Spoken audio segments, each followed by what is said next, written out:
Good day, everyone. This webinar is presented by Training Location. My name is Bill Harshman. I am the president of Training Location. I'll be hosting your session today. We're an authorized DiSC distributor for Wiley Publishing, as well as a channel partner with the Ken Blanchard companies. Thanks for your interest and for visiting our website. Now, our topic today is interaction between styles, specifically the C or conscientious with the I or influence style. This session is one in an ongoing series discussing interaction between and among the four DiSC styles, which include dominant, influence, steady, and conscientious. Before we begin, let's review the cornerstone principles of DiSC. All four styles are equally valuable. No one style is better than another. Everyone is a unique blend of all four styles. However, we all have a primary style. Your unique style is also influenced by other factors such as your life experiences, your education, and your maturity. Let's take a look at what I call the pace and priority model. I use this tool for preliminary diagnosis, discussion, and just understanding DiSC styles and their relationship to each other. Now, the vertical dimension represents what I call pace, and we see the descriptors at the top and the bottom of that pace continuum. This is our outward activity level.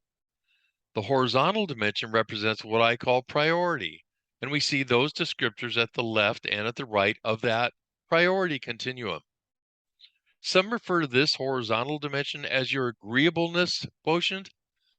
This means that those who are agreeable place a higher priority on cooperation and social harmony, whereas those who are less agreeable place a lower priority or concern for cooperation and social harmony. It is this intersection between these two continua which forms the four quadrants of the DiSC model. Now, as we look at this simple grid, we can begin to make the unique pace and priority pairings into each quadrant as follows. Fast-paced and outspoken with a questioning and skeptical priority describes a D or dominant. Fast-paced and outspoken, faster pace and outspoken pace is kind of redundant, with an accepting or warm priority describes an I or an influence style. Cautious and reflective pace with an accepting and warm priority describes an S or steady style.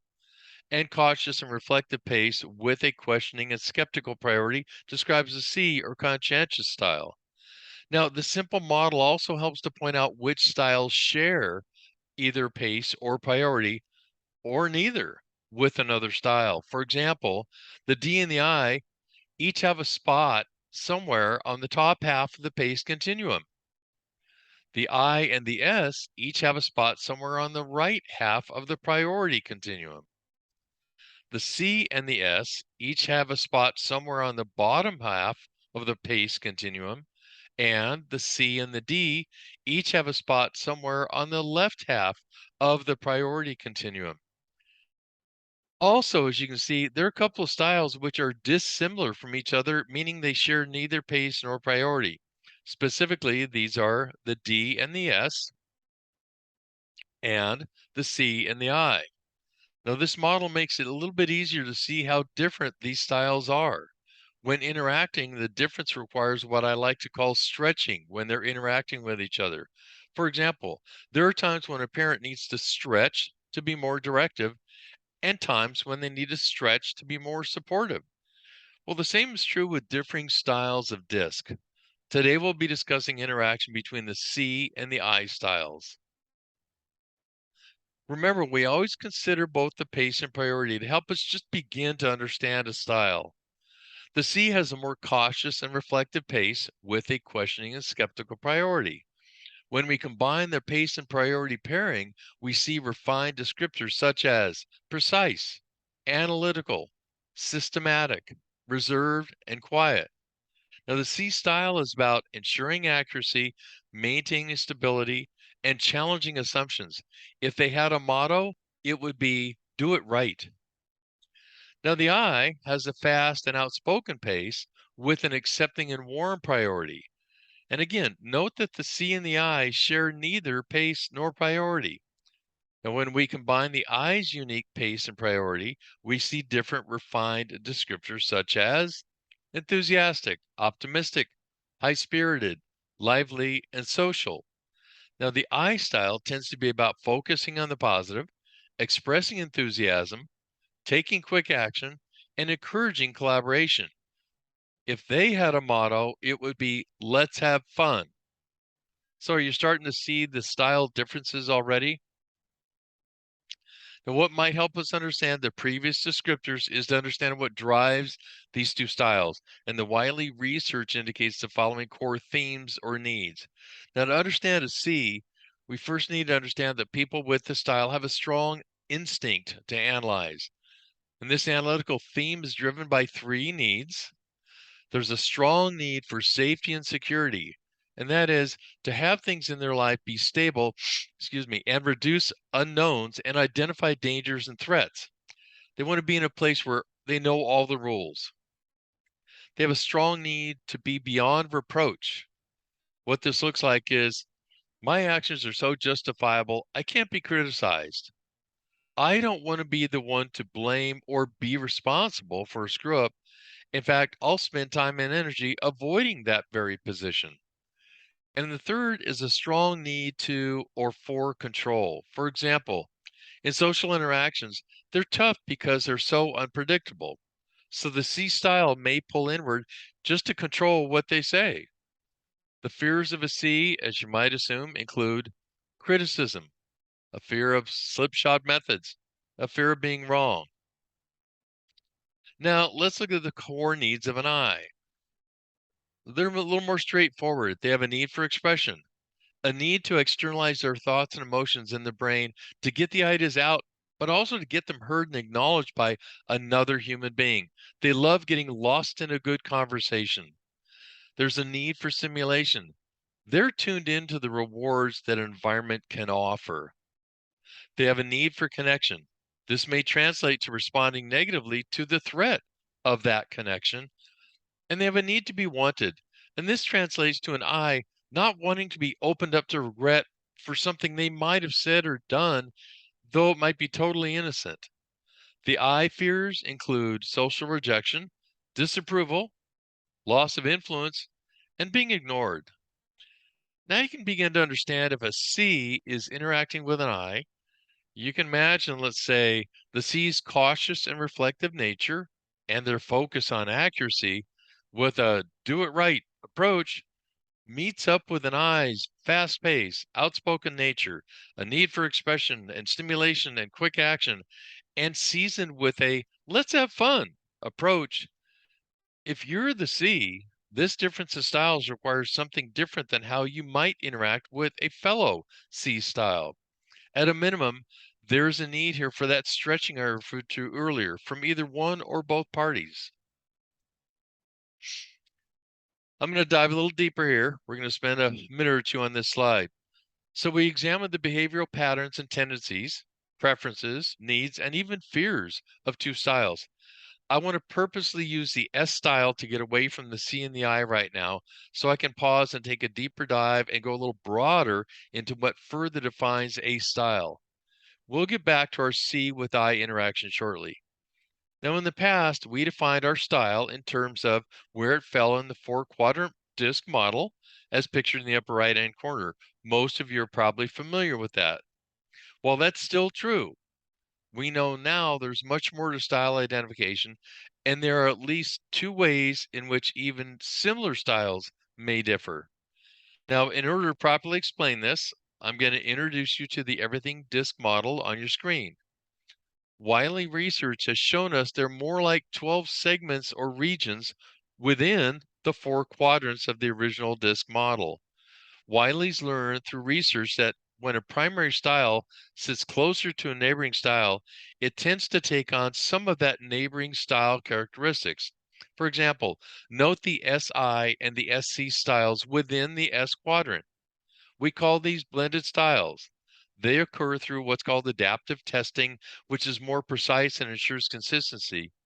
And the style dot on your DiSC report is unique to you and is in a very specific position. All right, enough about technology and back to understanding you. And by the way, all three of these S's within the S quadrant, they're all still primary S styles, but we label them depending on their proximity to a neighboring style. So let's look at the two ways, for example, that an S can differ. There is inclination, and that's inclination of a style. It shows how naturally inclined a person is to encompass the characteristics of their DiSC style, and proximity or placement to a neighboring style quadrant. Let's first look at inclination. I'm going to use the example S. We'll look at proximity in a moment. Now, a dot on the outside of the circle indicates a strong inclination, which means you have a strong primary S style. This means descriptions about your S style probably really resonate with you, and other people can probably recognize those qualities in you as well. A person who has a dot closer to the outer edge means they have to expend more energy to stretch to behaviors outside of their style. Now, a dot in the middle of the quadrant or region indicates a moderate inclination. It means you have a less than strong style, however, still your primary S style. The inclination changed from strong to moderate. However, the proximity, if you notice, changed a little as well. You now see how the dot moved closer to both the I and the C quadrants.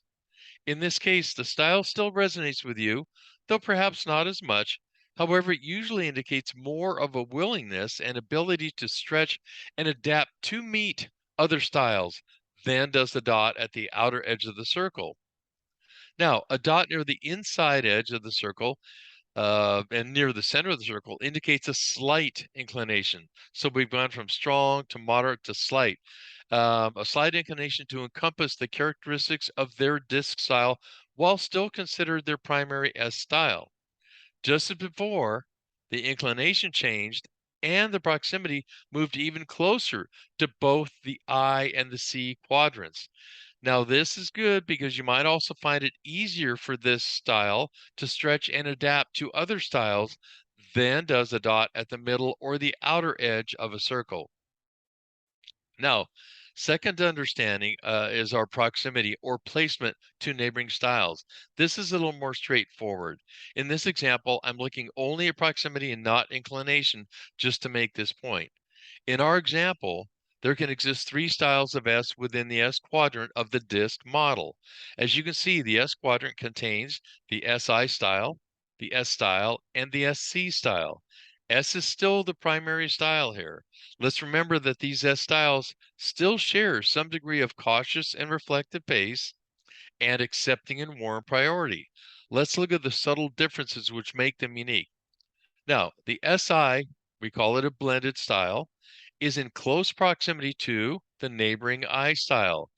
As such, it values collaboration, likes to involve others in decision making. Now, those with an SI style focus on building team spirit and are a little bit less concerned with individual accomplishment. They're supportive and they place a high importance on the needs of others.